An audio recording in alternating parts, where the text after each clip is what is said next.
పరమ పవిత్ర భగవద్వజ్ వేదికను ఆశ్రయించినటువంటి ఆదరణీయులు వెంకట క్రాంతి కుమార్ గారు, ఈ స్కూలు యొక్క కరస్పాండెంట్, ఈ పద సంచలన కార్యక్రమంలో పాల్గొంటున్నటువంటి మాతలారా, స్వయం సేవక బంధువులారా,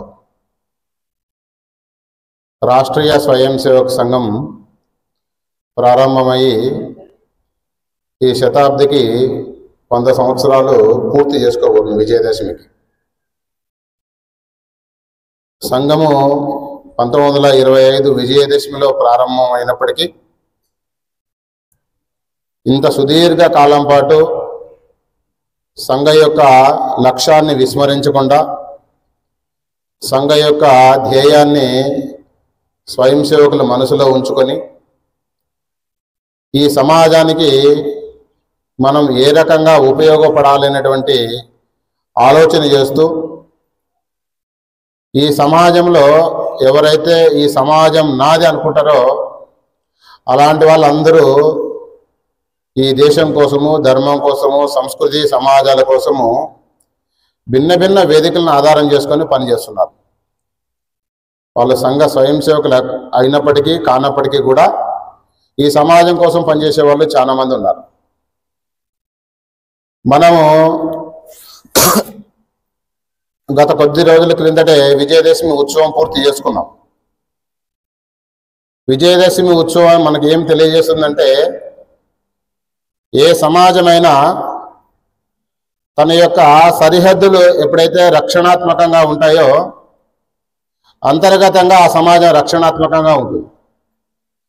అందువల్లనే విజయదశమికి మనం అందరం కలిసి సీమోల్లంఘనం పేరుతో కావచ్చు, జమ్మి తీసుకోవడం పేరుతో కావచ్చు, మనం మన యొక్క గ్రామం సరిహద్దు దగ్గరికి వెళ్ళి అక్కడ జమ్మిని తీసుకొని అందరం ఒకరికొకరము ఆలింగనం చేసుకొని ఈ సంవత్సరం అంతా సుఖ సంతోషాలతో ఉండాలి, ఆయుర ఆరోగ్యాలతో ఉండాలని చెప్పి మనందరము విజయదశమి రోజు మనం జమ్మిని తీసుకుంటాం.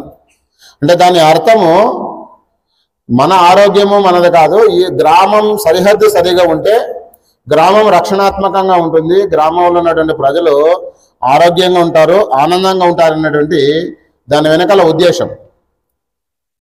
అయితే సంఘము ప్రారంభమైన తర్వాత ప్రారంభంలో ఇలా విజయదశమికి ప్రతి గ్రామంలో, ప్రతి ఖండలో, ప్రతి ఒక్క తాలూకాలో ఇలా పదసంచలనం చేసేది.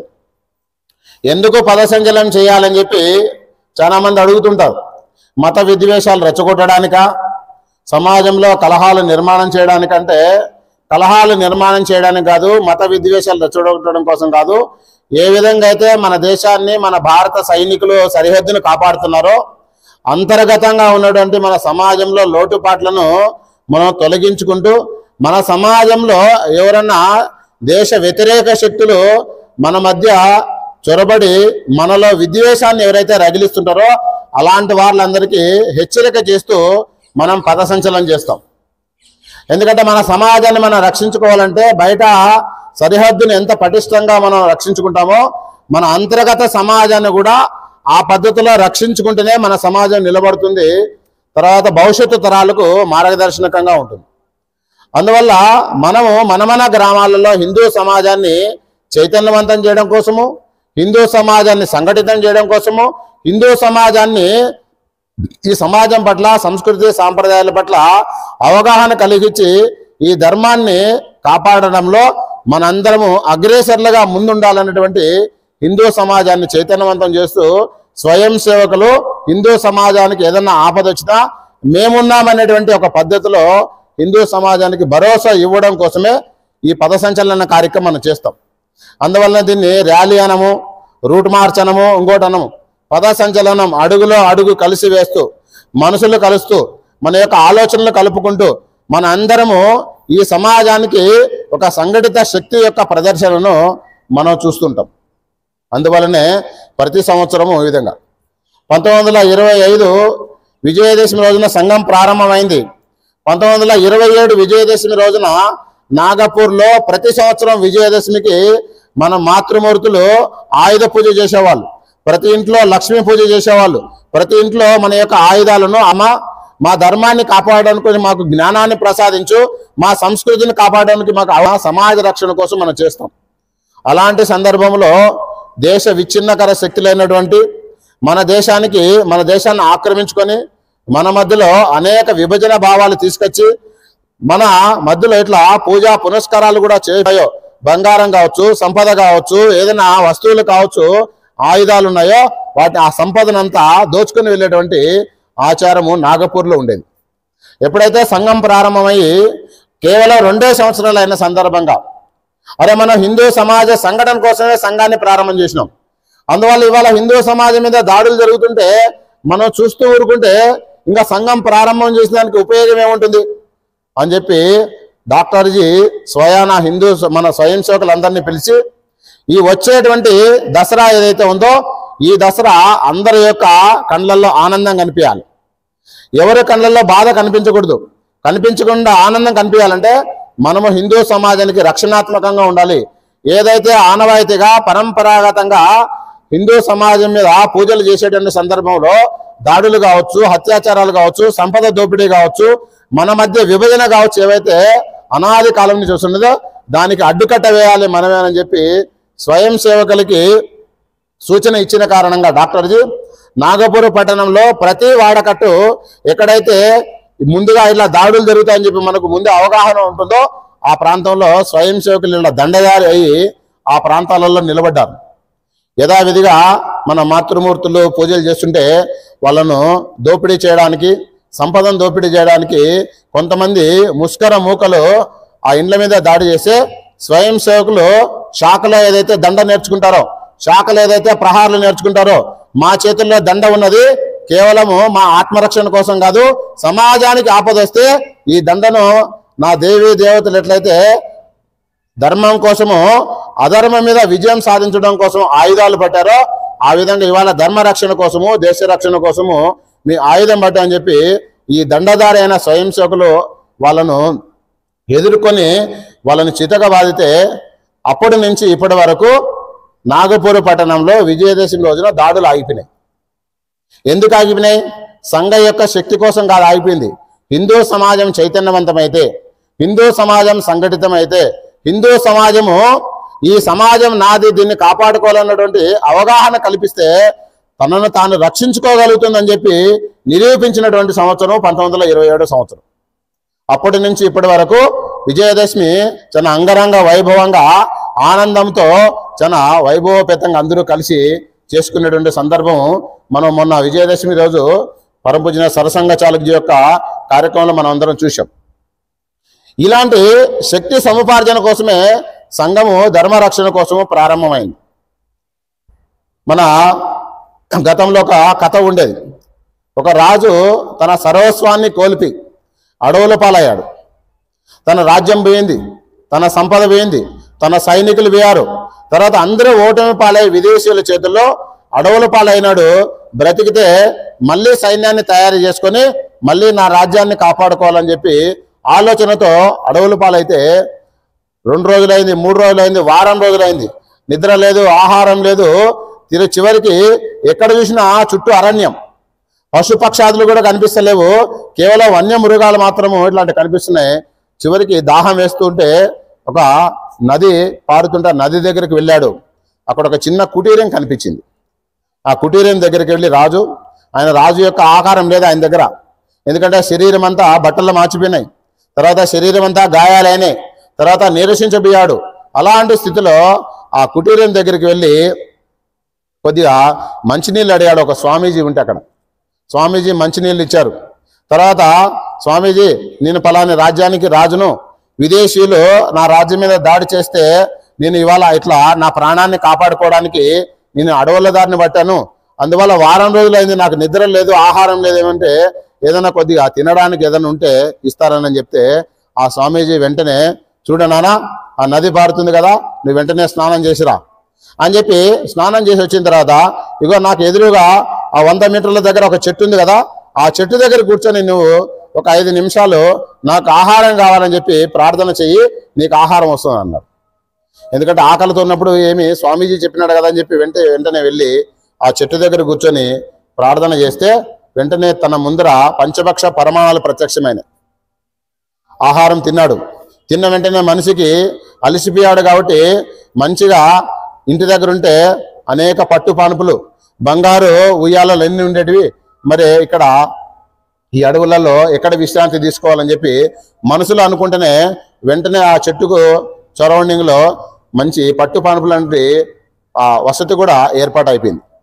అన్న తర్వాత విశ్రాంతి తీసుకున్నాడు. విశ్రాంతి తీసుకున్న తర్వాత లేచిన తర్వాత స్వామీజీ దగ్గరికి వచ్చి, స్వామీజీ మరి నేను ఏది కోరితే అది ఇస్తుంది, మళ్ళీ నా రాజ్యం కోరితే ఇస్తుందంటే వెంటనే ఆ చెట్టును అడిగానంటే వెంటనే ఆ చెట్టును అడిగితే సైనికులందరూ పరిగెత్తుకుంటొచ్చు, రాజుగారు రాజుగారు మన రాజ్యాన్ని వాళ్ళు శత్రువులు వదిలేసి వెళ్ళిపోయారు, మళ్ళీ మనల్ని పరిపాలన చేసుకోవచ్చు, మీరు రండి అని చెప్పి సైనికులు వచ్చేసారు. వచ్చిన తర్వాత ఈయనకు ఆశ్చర్యం వేసింది. అరే నేను అంత యుద్ధం చేసి గెలవలేకపోయి ఓడిపోయి అడవుల పాలైతే ఈ చెట్టు దగ్గర కూర్చుంటే మరి ఏది కోరుకుంటే అది వస్తుంది అన్న తర్వాత ఆ స్వామీజీ చూస్తే ఒక చిన్న గోచిపాత ధరించి శరీరం అంతా బొక్కలు ఎముకలన్నీ కనిపిస్తున్న శరీరంలో బక్కపలుసుగా ఉన్నాడు. మరి స్వామీజీకి ఈ ఎండకి ఎండుతూ వర్షానికి తడుస్తూ చలికి వణుకుతూ ఇలా అక్కడ ఉండడం ఏంటి, ఈ చెట్టు దగ్గరకు వచ్చి ఏది కోరుకుంటే అది ఇస్తుంది కదా, మంచి మంచి బంగ్లాలు కోరుకోవచ్చు కదా అని చెప్పి తన మనసులో మాటను స్వామీజీని అడిగాడు. అడిగితే స్వామీజీ చెప్పాడు, చూడు నానా, నీ యొక్క యోగక్షేమం కోసము నీ రాజ్య సంరక్షణ కోసము నేను అనేక సంవత్సరాలుగా ఈడ తపస్సు చేస్తున్న కారణంగానే ఈ తపస్సు యొక్క ఫలితము ఆ చెట్టు మీద ప్రభావం ఉంది. అందువల్ల నేను ఈడ తపస్సు చేస్తున్నా కాబట్టి ఆ చెట్టుకు ఆ మహత్యాలన్నీ వచ్చినాయి. ఇవాళ రాష్ట్రీయ స్వయం సేవక సంఘం హిందూ సమాజం కోసము ఆ ఋషిలాగా ఈ సమాజాన్ని కాపాడడం కోసము, ఈ ధర్మాన్ని కాపాడడం కోసము, ఈ సంస్కృతిని కాపాడడం కోసము మౌనమునిలాగా 100 సంవత్సరాలుగా తపస్సు చేస్తుంది రాష్ట్రీయ స్వయం సేవక సంఘం. రాష్ట్రీయ స్వయం సేవక సంఘం ఒక రాజకీయ సంస్థ కాదు.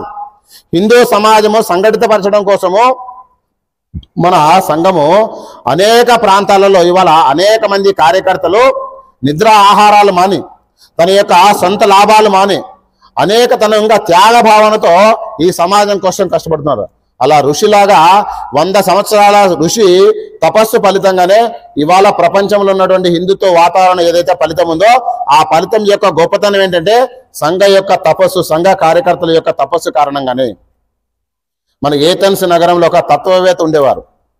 ఆ తత్వవేత్త పట్టపగలు సూర్యుడు బగబగా మండుతున్నప్పుడు ఆయన పెద్ద టార్చ్ లైట్ పెట్టుకొని మార్కెట్లో వెతుకుతున్నాడు. ఏదో చుట్టుపక్కల చూసిన వాళ్ళందరూ ఆయన అందరికీ తెలిసిన వ్యక్తి, మంచి తత్వవేత్త అయినప్పటికీ అరే ఈయనేంద్ర పట్టపగలే సూర్యుడు బగబగా మండుతుంటే ఈ టార్చ్ లైట్ పెట్టుకుని వెతుకుతున్నాడు ఏంటి అని చెప్పి అందరూ ఆయన అడిగారు. అడిగితే ఆయన ఏమన్నాడంటే నిన్ను మనుషులను వెతుకుతున్నా అన్నాడు. వీళ్ళందరూ ఆశ్చర్యం, మరి మేమందరం మనసులం కాదా, అరే ఎన్నో వందల మంది వేల మంది ఉన్నాము, మేము అందరం మనసులను పెట్టుకొని మళ్ళీ ఈయనకైనా పిచ్చి పట్టిందా మనసులను వెతుకుతున్నాడు అని అన్నాడు. అని అడిగితే నేను మీలాంటి మురుగుజ్జులను కాదు వెతికేది, నేను మనసులను వెతుకుతున్నాను అన్నారు.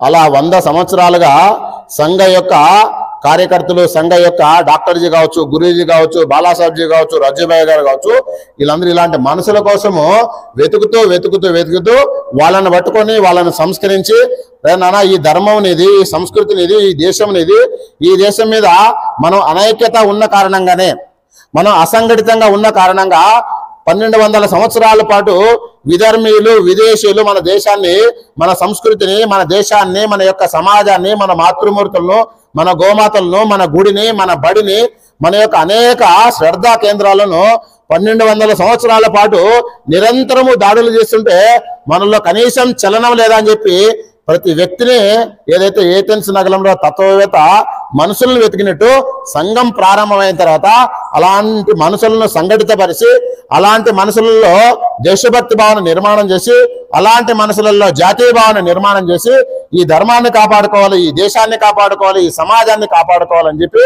100 సంవత్సరాలుగా అలాంటి మనుషుల కోసం వెతికింది సంఘం.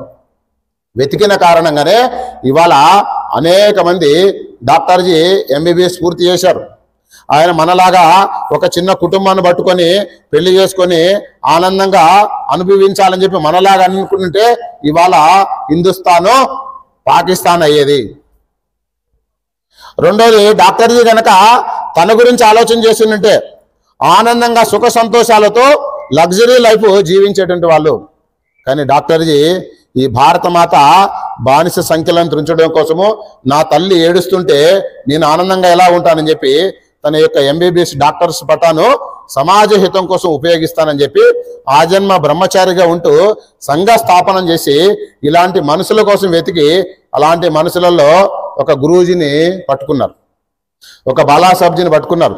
గురూజీ డాక్టర్జీ తన యొక్క డాక్టర్ వృత్తిని సమాజం కోసం అంకితం చేస్తే గురూజీ తత్వవేత్త, మంచి ఆధ్యాత్మికవేత్త, సాక్షాత్తు అమ్మవారిని ప్రత్యక్షంగా దర్శించుకున్నటువంటి అంత ఆధ్యాత్మిక తపస్సంపన్నత కలిగినటువంటి వ్యక్తి.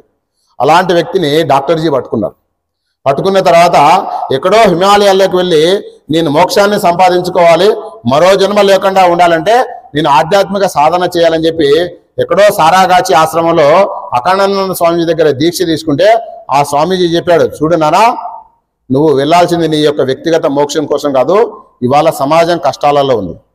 ఇవాళ సమాజం మోక్షం కోసము నిన్ను నువ్వు త్యాగం చేసుకుని నువ్వు వెళ్ళి ఏ సంస్థ నుంచి నువ్వు ఇక్కడికైతే వచ్చినావో మళ్ళీ ఆ సంస్థ ఇవాళ దేశమంతా విస్తరణ జరగాలి, ఆ సంస్థే రాబోయే కాలంలో ఈ దేశాన్ని కాపాడడానికి ఆధారం అవుతుందని చెప్పి మళ్ళీ ఆ స్వామీజీ పంపిస్తే మళ్ళీ డాక్టర్జీ దగ్గరకు వచ్చారు. డాక్టర్జీ దగ్గరకు వచ్చి డాక్టర్జీ దగ్గరతో పాటు సంఘ పని చేస్తుంటే పూనాలో ఒక పీఠానికి సంబంధించినటువంటి వ్యక్తులు గురూజీకి ఒక ఉత్తరం రాశారు. గురూజీ, మీలాంటి వ్యక్తులు ఈ ఏదైతే ఆది శంకరాచార్యులు స్థాపించినటువంటి 4 ఆశ్రమాలు ఉన్నాయో, చతుర్ధామాలు ఉన్నాయో అందులో ఒక పీఠానికి గురూజీని పీఠాధిపతి చేస్తానని చెప్పి ఉత్తరం రాశారు. గురూజీ అన్నారు, నేను రాష్ట్రీయ స్వయం సేవక సంఘంలో పనిచేస్తున్నాను, ఈ జీవితం రాష్ట్రీయ స్వయం సేవక సంఘానికి అంకితం, భారతమాతకి అంకితం అని చెప్పి అలాంటి పీఠాధిపతి పదవిని కూడా గురూజీ స్వీకరించలేదు సంఘం కోసం. అంత గొప్ప ఆధ్యాత్మికత సంపన్న కలిగిన వ్యక్తి గురూజీ. దాని తర్వాత బాలాసాబ్జీ సంఘానికి సరసంఘ చాలకయ్యారు. బాలాసాబ్జీ సమాజానికి ఒక దార్శనిక చూపినటువంటి వ్యక్తి. ఈ సమాజంలో ఏదైతే విదేశీయులు చొప్పించినటువంటి అనేక వికృతులు ఉన్నాయో, అంటరానితనం కావచ్చు, కులమత భేదాలు కావచ్చు, సామాజిక దురాచారాలు కావచ్చు అని చెప్పి అలాంటి వాళ్ళందరినీ చైతన్యవంతులు చేసి ఈ సమాజంలో అంటరానితనం పాపం కాకపోతే ప్రపంచంలో మరి ఏదీ పాపం కాదని చెప్పినటువంటి వ్యక్తి బాలాసాబ్జీ దేవరస్ గారు. అలాంటి వ్యక్తి సంఘానికి డాక్టర్జీ పట్టుకున్నారు. దాని తర్వాత రజ్జుభాయ్ గారు సంఘానికి సరసంఘ చాలకయ్యారు. రజ్జుభాయ్ గారు ఒక కెమిస్ట్రీలో పిహెచ్డి చేశారు, ఒక అణుశాస్త్రవేత్త. అలాంటి అణుశాస్త్రవేత్త తన యొక్క శాస్త్రవేత్తను పక్కన వదిలి ఇవాళ దేశానికి కావాల్సింది హిందూ సమాజ సంఘటన. ఇలాంటి హిందూ సమాజ సంఘటన ఎప్పుడైతే అవుతుందో ఇలాంటి అనేక మంది శాస్త్రవేత్తలను తయారు చేసుకుంటుంది ఈ సమాజం అని చెప్పి తర్వాత వాళ్ళ స్నేహితుడు ఒకసారి చెప్పారు, ఆర్ఎస్ఎస్ గనక రాజేంద్ర సింహాజీ రజ్జుభాయ్ గారికి పరిచయం కాకపోతే ప్రపంచంలో ఒక అణు రంగంలో నోబెల్ బహుమతి సాధించేటువంటి వ్యక్తి ఎవరైనా ఉన్నారంటే అది రజ్జుభాయ్ గారు అని చెప్పి వాళ్ళ స్నేహితుడు చెప్పారు. అలాంటి గొప్ప వ్యక్తిని సరసంఘ చాలకగా 4వ సరసంఘ చాలకారు. రజ్జుభాయ్ గారు వాళ్ళ కుటుంబము ఉమ్మడి ఉత్తరప్రదేశ్ ఏదైతే ఉందో వాళ్ళ నాన్న ఉమ్మడి ఉత్తరప్రదేశ్ చీఫ్ ఇంజనీర్. ఇప్పుడు ఒక్కొక్క రంగానికి ఒక్కొక్క చీఫ్ ఇంజనీర్ ఉన్నాడు. అప్పుడు అన్ని రంగాలకు కలిపి ఒకే చీఫ్ ఇంజనీర్ ఉండేటువంటి వాళ్ళు. అలాంటి ఉమ్మడి ఉత్తరప్రదేశ్కు రజ్జుభాయ్ గారు నాన్నగారు చీఫ్ ఇంజనీర్. రజ్జుభాయ్ గారు 1975 ఏదైతే ఎమర్జెన్సీ విధించారో ఆ ఎమర్జెన్సీ సమయంలో రజ్జుభాయ్ గారి విద్యాభ్యాసం సందర్భంగా సంఘ కార్యకలాపాల్లో ప్రజాస్వామ్యాన్ని రక్షించాలని చెప్పి మన ప్రజాస్వామ్యానికి కాపాడాలని చెప్పి ఎమర్జెన్సీకి వ్యతిరేకంగా ఉద్యమం చేస్తే రజ్జుభాయ్ గారిని అరెస్ట్ చేశారు. వాళ్ళ నాన్న గవర్నమెంట్లో చీఫ్ ఇంజనీర్. అప్పుడు ఉత్తరప్రదేశ్ ఉమ్మడి రాష్ట్రానికి హోమ్ మినిస్టర్గా మన వీరు శాస్త్రి గారు ఉన్నారు, లాల్ బహదూర్ శాస్త్రి గారు.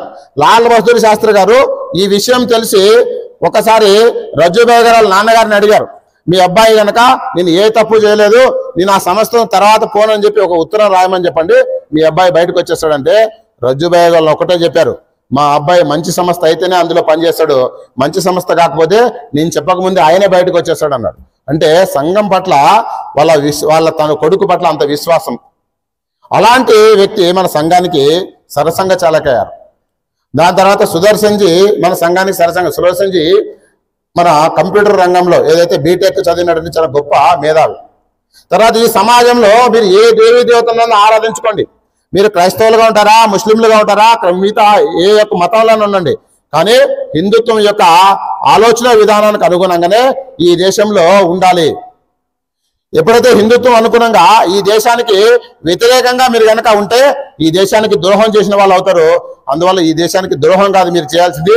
మీరు ఆరాధన పద్ధతి వేరు కావచ్చు కాక, కానీ ఈ ధర్మం పట్ల, ఈ సంస్కృతి పట్ల, ఇక్కడ ఆచార వ్యవహారాల పట్ల మీకు ఎప్పుడైతే నిష్ట ఉంటుందో అప్పుడు మీరు ఇక్కడ దేశస్థులు అవుతారు. ఇక్కడ జీవిస్తూ మీరు పరాయి దేశం పాట పడితే మీరు ఈ దేశస్థులు గారని చెప్పి నర్మగర్భంగా చర్చిల దగ్గరికి వెళ్ళి, తర్వాత మసీదుల దగ్గరికి వెళ్ళి వాళ్ళ యొక్క పెద్దల్ని కలిసి వాళ్ళకు జ్ఞానోదయం కలిగించి వాళ్ళను జాతీయవాదం వైపు కొంతమందిని మళ్లించినటువంటి వ్యక్తి సుదర్శన్. ఇలా అనేక మంది సంఘ యొక్క పరంపరలో సంఘ యొక్క నాయకత్వము ఒకరి తర్వాత ఒకరు ఈ సమాజ రక్షణ కోసము ఒకరు కాదు ఇద్దరు అలాగే వందలాది మంది. స్వామి వివేకానంద చెప్తాడు, ఒక 100 మంది గనక ఇనుప నరాలు, ఉక్కు నరాలు, ఇనుప కండలు, వజ్రతులమైన మనసు కలిగినటువంటి 100 మంది యువతీ యువకులు దొరికితే ఈ సమాజాన్ని నేను మార్చేస్తానంటారు. అప్పుడు 34 కోట్ల మంది ఈ దేశ జనాభా. 100 మంది స్వామి వివేకానందకు దొరకలేదు. కానీ అలాంటి వ్యక్తులు ఇవాళ డాక్టర్జీ సంఘాన్ని ప్రారంభం చేసిన తర్వాత స్వామి వివేకానంద కోరుకున్నటువంటి వ్యక్తులు ఇవాళ లక్షలాది మంది తయారైనారు. ఏకనాథ్జీ రానడే అని చెప్పి ఒక సాధారణ కుటుంబంలో జన్మించినటువంటి వ్యక్తి, సంఘానికి సర్కారువాగా ఉన్నటువంటి వ్యక్తి, మన తమిళనాడులో స్వామి వివేకానంద ఏదైతే అమెరికాకి వెళ్ళక ముందు 3 రోజులు ధ్యానం చేసి దాని తర్వాత అమెరికాకి వెళ్ళారో అలాంటి శిల మీద క్రైస్తవులు ఇక్కడ క్రైస్తవ యొక్క స్తూపాన్ని ఏర్పాటు చేయాలని చెప్తే ఏకనాథ్ రానడేజీ వెళ్ళి ఇది స్వామి వివేకానంద ఇక్కడ ధ్యానం చేసినటువంటి శిల, ఈ స్థలం మీద స్వామి వివేకానంద యొక్క విగ్రహం ఉండాలని చెప్పి ఏదైతే కన్యాకుమారిలో రాక్ మెమోరియల్ అవుతుందో ఆ మెమోరియల్ యొక్క సృష్టికర్త ఏకనాథ్జీ రానడే గారు. అలాంటి నాయకత్వాన్ని సంఘం ఇవాళ దేశానికి అందించింది. తర్వాత స్వదేశీ ఉద్యమంలో కావచ్చు, కార్మిక రంగము కమ్యూనిజం వైపు ఆకర్షితులై ఈ సమాజాన్ని అనేక విద్వేషాలు నిర్మాణం చేస్తుంటే ఆ కమ్యూనిజం వైపు నుంచి జాతీయవాదం వైపు తిప్పినటువంటి వ్యక్తి తర్వాత మన సంఘ యొక్క దత్తోపంత్ టెంగ్డేజీ సంఘ ప్రచారం. దత్తోపంత్ టెంగ్డేజీ బిఎంఎస్ను ప్రారంభం చేశారు, బీకేఎస్ను ప్రారంభం చేశారు, స్వదేశీ జాగరణ మంచును ప్రారంభం చేశారు. ఇలా అనేక సంస్థలు ప్రారంభం చేసి మనము కేవలము మన వృత్తి కోసము ఏదో ఒక వృత్తినో ఏదో ఒక కార్మిక రంగంలో మనం పనిచేస్తుండొచ్చు కాక, కానీ మన దేశాన్ని మనం కాపాడుకోవాలి. నువ్వు ఏ రంగంలో ఉన్నప్పటికీ కూడా, ఏ పనిలో ఉన్నప్పటికీ కూడా నీ దేశము, నీ ధర్మము, నీ సంస్కృతి ముఖ్యం అని చెప్పి కార్మికులందరినీ జాతీయవాదం వైపు, దేశభక్తియుతం వైపు మళ్లించినటువంటి వ్యక్తి దత్తోపంత్ టెంగ్డేజీ. ప్రపంచంలోనే ఇవాళ కార్మిక రంగంలో అత్యధికంగా సభ్యులు ఉన్నటువంటి ప్రపంచంలో మొదటి స్థానం ఉన్నదంటే ఇవాళ బిఎంఎస్. అలాంటి గొప్ప వ్యక్తి అశోక్ సింఘాల్జీ విశ్వ హిందూ పరిషత్తును ఇవాళ విశ్వవ్యాప్తం చేసినటువంటి వ్యక్తి. అయోధ్య రామజన్మభూమి ఉద్యమానికి సృష్టికర్త. ఇవాళ అయోధ్యలో భవ్యమైన దివ్యమైన రామ మందిరం మనం నిర్మాణం చేసుకున్నామంటే అది మన అశోక్ సింఘాల్జీ యొక్క పుణ్య ఫలితమే. ఇలాంటి అనేక మంది కార్యకర్తలు. దీన్ దయాళ్ ఉపాధ్యాయ గారు ఒకవైపు సామ్యవాదము, తర్వాత కమ్యూనిజము, సోషలిజం పేరుతోటి ప్రపంచంలో అల్లకల్లోలం పేరుతోటి, సమాజాన్ని విభజనవాదం పేరుతోటి, సమాజంలో వికృతులం పేరుతోటి సమాజంలో అనేక విభజనవాదం తీసుకొస్తుంటే ఏకాత్మత మానవ దర్శనము చివరికి అంత్యోదయ అనేటువంటి ఏదైతే పదం ఉందో చిట్ట చివరి పేదవాడు ఎవరైతే ఉంటారో వాళ్ళకు మొదటి ఫలాలు అందించాలని చెప్పి ఏకాత్మత మానవ దర్శనం అని చెప్పి ఒక కమ్యూనిజం వైపు నుంచి సమాజాన్ని తిప్పినటువంటి వ్యక్తి మన దీన్ దయాళ్ ఉపాధ్యాయ గారు. ఇలా అనేక మంది సంఘ యొక్క నేతృత్వంలో, సంఘ యొక్క శాఖలో ఇలాంటి ఆడుతూ పాడుతూ తయారైనటువంటి వ్యక్తులు ఇవాళ దేశాన్ని కాపాడారు. 1945లో సంఘం లేకపోతే ఇవాళ దేశంలో ఉన్నటువంటి రాజకీయ నాయకులను, ప్రారంభంలో ఉన్నటువంటి రాజకీయ నాయకులను కాపాడింది ఆ రోజు రాష్ట్రీయ స్వయం సేవక్ సంఘ్. పాకిస్తాన్ విభజన అయినప్పుడు అక్కడ అనేక మంది, కోటాను కోట్ల మంది హిందువులు శరణార్థులుగా వాళ్ళ ఆస్తులు, వాళ్ళ అంతస్తులు, వాళ్ళ యొక్క కట్టుబట్టలతో భారతదేశానికి తిరిగి వస్తుంటే పరంపూజ్య గురూజీ ఒకటే మాట చెప్పారు, పాకిస్తాన్లో ఉన్నటువంటి సంఘ స్వయం సేవకులు చిట్ట చివరి హిందూ భారతదేశంకి వచ్చినంత వరకు పాకిస్తాన్లోనే ఉండాలని చెప్పారు. ఇవాళ రా ఏజెంట్లు అని మనం ఏదైతే ఉంటున్నామో ఆ రోజు రా ఏజెంట్ల యొక్క పాత్ర సంఘ స్వయం సేవకులు చేశారు. ఆ రోజు చర్చిలలోకి వెళ్ళారు, మసీదులలోకి వెళ్ళారు, వాళ్ళ యొక్క రహస్యాలను పసిగట్టి మన భారత ప్రభుత్వానికి అందించిన కారణంగా ఆ రోజు దేశం కాపాడబడ్డది. అనేక మంది, లక్షలాది మంది శవాలై అనేక మంది మానవ ప్రాణాలను వధించి మనకు గిఫ్ట్గా పంపిస్తే లడకేలియా పాకిస్తాన్, హస్కేలియా పాకిస్తాన్, లడకేలియా హిందుస్థాన్ నినాదాలు చేస్తుంటే ఈ దేశాన్ని మేము కాపాడుకుంటామని చెప్పి ఆ రోజు సంఘ స్వయం సేవకులకు మన సైన్యానికి ఆయుధగుండు మందుగుండు సామాగ్రిని సరఫరా చేశారు. మన సైన్యానికి రక్తాన్ని సరఫరా చేశారు. సైనికులు గాయాలైతే మన సైన్యానికి అనేక సహాయ సదుపాయాలు ఆ రోజు అందించడం జరిగింది. అలాంటి గొప్ప పాత్ర రాష్ట్రీయ స్వయం సేవక సంఘం నిర్వహణ చేసింది. ఇలా ఒకటే కాదు, రెండు కాదు చెప్పుకుంటూ పోతే ఆ రోజు అందరినీ కాపాడినటువంటి వ్యక్తి. దేశానికి ఆపద వచ్చినప్పుడు సంఘం ముందుంటుందనేటువంటి పద్ధతిలో మన పెద్దలు మనకు ఏదైతే మార్గదర్శనం చేశారో, ఇవాళ సమాజము ఉంటేనే మనం ఉంటాము, మనము ఉంటే సమాజం ఉండదనేటువంటి పద్ధతిలో ఆ రోజు సంఘానికి మార్గదర్శనం చేసిన కారణంగానే ఇవాళ మనం 100 సంవత్సరాల యొక్క శతాబ్ది ఉత్సవాలు జరుపుకోబోతున్నాం. అందువల్ల మనము ఈ సంచలనం ఏదైతే చేసినామో ఇది కేవలం నడక కాదు. మన పూర్వీకులు ఏదైతే బాట వేశారో ఆ బాటలో మీ యొక్క అడుగుజాడల్లో మేము నడిచి మీ ఆలోచనకు అనుగుణంగా, మీ యొక్క ఆశయాలకు అనుగుణంగా మీ మార్గంలో కూడా మేము వెళ్తాము, మేము నడుస్తామని చెప్పి ఒక సంకేతము, ఒక సంకల్పం చేసుకోవడం కోసమే ప్రతి సంవత్సరం ఇట్లా మన యొక్క లక్ష్యాన్ని, మన యొక్క ధ్యేయాన్ని, మన యొక్క ఆలోచనను సరైన మార్గంలో ముందుకు వెళ్ళడం కోసమే ఇవాళ మనం పథసంచలనం చేశాం. అందువల్ల రాష్ట్రీయ స్వయం సేవక సంఘం ఈ 100 సంవత్సరాల కాలఖండంలో ఈ సమాజానికి అన్నీ ఇచ్చింది, ఈ సమాజాన్ని కాపాడుకున్నది. అందువల్ల ఇవాళ హిందూ సమాజం చైతన్యవంతమైన కారణంగా, ఈ హిందూ సమాజం సంఘటితమైన కారణంగా ఆ రోజు స్వామీజీ తన యొక్క తపస్సు ఫలితంగా ఆ వృక్షము ఏదడితే అది ఇచ్చిందో ఇవాళ హిందూ సమాజం యొక్క కష్టాలు, హిందూ సమాజం యొక్క యోగక్షేమాలు, హిందూ సమాజం సంఘటితమైతే హిందూ సమాజంలో ఇవాళ అన్ని కష్టాలు తొలగిపోతాయి. ఇవాళ హిందూ సమాజంలో సాంస్కృతికమైనటువంటి దాడి జరుగుతుంది మన మీద. ఇవాళ భౌతికమైన దాడులు మన భారతదేశం మీద ఎవరు చేయలేరు, చేసినా గెలవలేరు. అందువల్ల గెలవలేనటువంటి పద్ధతిలో అనేక కుట్రలు కుతంత్రాలతో సాంస్కృతికమైన దాడి జరుగుతుంది.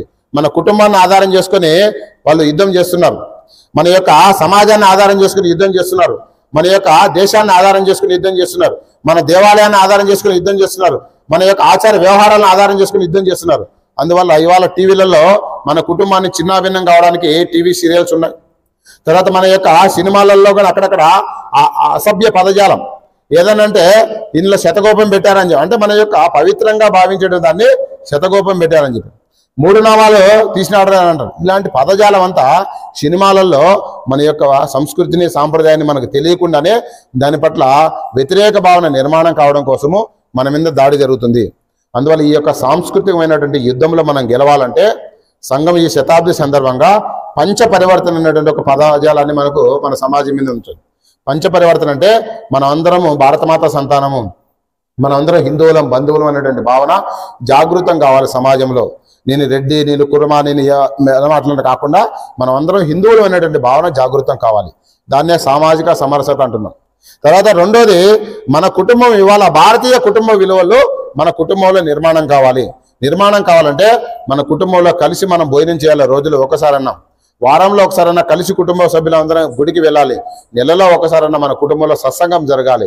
దాని కారణంగా మన భవిష్యత్తు పిల్లలకు మన ధర్మం ఏంది, మన కుటుంబం ఏంది, మన వారసత్వం ఏంది, మన ఆచార వ్యవహారాలు ఏంటివి, మన యొక్క మహాపురుషులు ఏంటి, ఇవన్నీ ఇలా చర్చించుకుంటాము. దాని కారణంగా మన సాంస్కృతికమైనటువంటి దాడి అరికట్టబడుతుంది. ఎప్పుడైతే హిందూ సమాజం చైతన్యవంతం అవుతుందో ఈ సాంస్కృతిక దాడి అడగబడుతుంది. మూడోది, మన దేశం ఆర్థికంగా ఎదగాలంటే స్వదేశీ అనేటువంటి పదజాలాన్ని మనం మన యొక్క నరనరాన మన కుటుంబం నుంచి మనం ప్రారంభం చేయాలి. అందువల్ల స్వదేశీ వస్తువులు మనం కొనాలి, స్వదేశీ భాషను మనం వాడాలి, స్వదేశీ ఆచార వ్యవహారాలను మనం పాటించాలి అని చెప్పి మన స్వదేశీ అనేటువంటి భావన జాగృతి. ఎప్పుడైతే స్వదేశీని వాడతామో మన దేశం ఆర్థికంగా, సాంస్కృతికంగా, సామాజికంగా చైతన్యవంతం అవుతుంది. అందువల్ల ప్రపంచంలో దేశం మొదటి స్థానంలో ఉంటుంది. తర్వాత మనం పర్యావరణాన్ని, ఈ దేశం మనది, ఈ శరీరం మనది అన్నప్పుడు మన శరీరాన్ని ఏ విధంగా జాగ్రత్తగా చూసుకుంటామో ఈ భూమి మనది అన్నప్పుడు భూమాతకు మనం హాని కలిపెట్టకుండా మనం నడుచుకుంటాం. అందువల్ల ప్లాస్టిక్ కావచ్చు, చెట్లు కావచ్చు, నీటిని కావచ్చు, నీటిని వృధా చేయకూడదు. చెట్లను నాటడం ప్రయత్నం చేయాలి, ప్లాస్టిక్ని మనం వాడకుండా ఆపేసేయాలి. ఇలాంటి పర్యావరణం పేరు మీద ఈ భూమాతను మనం రక్షించుకోవాలి. లేకపోతే అనేక వికృత రోగాలు మనకు వచ్చి మన భూమాత మనమనే చాలా ఇబ్బంది పెడుతుంది. కాబట్టి మనం దాన్ని కాపాడుకోవాలి. చివరికి మనం ఈ దేశంలో జన్మించినందుకు కొన్ని నియమాలు పాటించాలి. మన రాజ్యాంగంలో ఏవైతే ఉన్నాయో ఆ పౌర నియమాలు అంటాం మనం. ఆ యొక్క నియమాలు ఎప్పుడైతే పాటిస్తామో అందరూ సరైన పద్ధతిలో జీవిస్తారు. అందువల్ల ఈ సంఘ యొక్క శతాబ్ది సందర్భంగా ఈ సాంస్కృతికమైనటువంటి దాడి ఏదైతే జరుగుతుందో ఆ సాంస్కృతికమైనటువంటి దాడిని మనం అరికట్టాలంటే ఈ పంచ పరివర్తన ఈ దేశానికి శరణ్యము. సంఘం చూపించినటువంటి ఈ మార్గమే ఈ దేశానికి శ్రీరామ రక్ష. అందువల్ల ఈ మార్గము ఇవాళ గ్రామాన మన యొక్క సంఘ కార్యం వెళ్ళాలి. గ్రామాన సంఘ శాఖల మాధ్యమంగా ఇవాళ హిందూ సమాజాన్ని చైతన్యవంతం చేయాలి. ఎప్పుడైతే గ్రామాన మన సంఘం వెళ్తుందో ఒక వెలుగు వెలినట్టు. ఎప్పుడు చీకటి బయటకు వెళ్తుందంటే అక్కడ ఒక చిరుదీపం వెలిగిస్తే చీకటి తనంతట తనే పారిపోతుందంటే ఎప్పుడైతే సంఘం ఏ గ్రామానికి అయితే వెళ్తుందో ఆ గ్రామంలో చిన్న చిన్న దేశ వ్యతిరేక కార్యకలాపాలు కావచ్చు, సమాజ వ్యతిరేక కార్యకలాపాలు కావచ్చు, జాతి వ్యతిరేక కార్యకలాపాలు కావచ్చు, సంస్కృతి వ్యతిరేక కార్యకలాపాలు కావచ్చు, అవన్నీ అడ్డుకట్టబడతాయి. అందువల్ల స్వయం సేవకులు ఈ సంఘ శతాబ్ది సందర్భంగా మనం ఏదైతే బుద్ధాపూర్ ఖండలో ప్రతి గ్రామాన సంఘ శాఖ ద్వారా మనం ఆ గ్రామానికి వెళ్ళామనుకోండి, ఆ గ్రామం చైతన్యవంతం అవుతుంది. ఆ గ్రామం దేశహితం వైపు, సంస్కృతి హితం వైపు, జాతి హితం వైపు ఆలోచన చేస్తుంది. అక్కడ కూడా మనలాంటి అనేక మంది మనకు తోడవుతారు. హిందూ సమాజం సంఘటితమవుతుంది. అందువల్ల ఈ శతాబ్ది సందర్భంగా మన పూర్వీకులు నడిచినటువంటి మార్గంలో మనం నడవడం, వాళ్ళు చూపినటువంటి మార్గంలో మనం పయనిస్తూ వాళ్ళ యొక్క ఆకాంక్షలకు అనుగుణంగా మన జీవితాన్ని మనం మార్చుకుంటూ వాళ్ళు ఏదైతే మనకు పరమ వైభవ స్థితి అని చెప్పారో, ఈ దేశ విశ్వగురువు కావాలన్నారో అది వాళ్ళ కళ్ళతో వాళ్ళు చూడలేకపోయారు. ఇవాళ మన కళ్ళతో చూసేటువంటి అదృష్టం మనకు లభించింది. అందువల్ల మనం ఈ యాచిదేహి యాచిదేహి అని చెప్పి మన డాక్టర్ అనేవారు. ఈ శరీరంతో ఈ కన్నులతో ఏదైతే మనం అనుకున్నామో ఆ లక్ష్యాన్ని చూడాలని చెప్పి వారు అన్నాడు. అందువల్ల మన కళ్ళ ముందర మన దగ్గరలోనే కనిపిస్తుంది. కాబట్టి ఈ యొక్క లక్ష్యం కోసము, ఈ యొక్క ధ్యేయం కోసము మనందరము సమయం ఇచ్చి పనిచేయాలి. రాబోయే అనేక రకాల కార్యక్రమాలు ఉన్నాయి. ఈ శతాబ్ది సందర్భంగా మన స్వయం సేవకులందరము నిష్క్రియంగా ఉండకుండా ప్రతిరోజు వారంలో 4-5 గంటలు మనం సమయం ఇచ్చి పనిచేస్తే సమాజం చైతన్యమవుతుంది. భారత విశ్వగురువు అవుతుంది. ఆ విశ్వగురువుకు మనం ఆధారం కావాలి. మనము ఒక దీపస్తంభం లాగా లేదంటే ఒక పునాది రాళ్ళలాగా మనం జీవించాలి. అందువల్ల ఈ శతాబ్ది సందర్భంగా ఇలా అనేక దేశంలో ఏదైతే పద సంచలనం జరుగుతుందో ఈ సంచలనం పేరుతో మనం అందరం ఒక లక్ష్యం, ఒక సంకల్పం చేసుకుని మనం ఎక్కడి నుంచి వెళ్దామని చెప్పి ఆశిస్తూ ముగిస్తున్నా. భారత్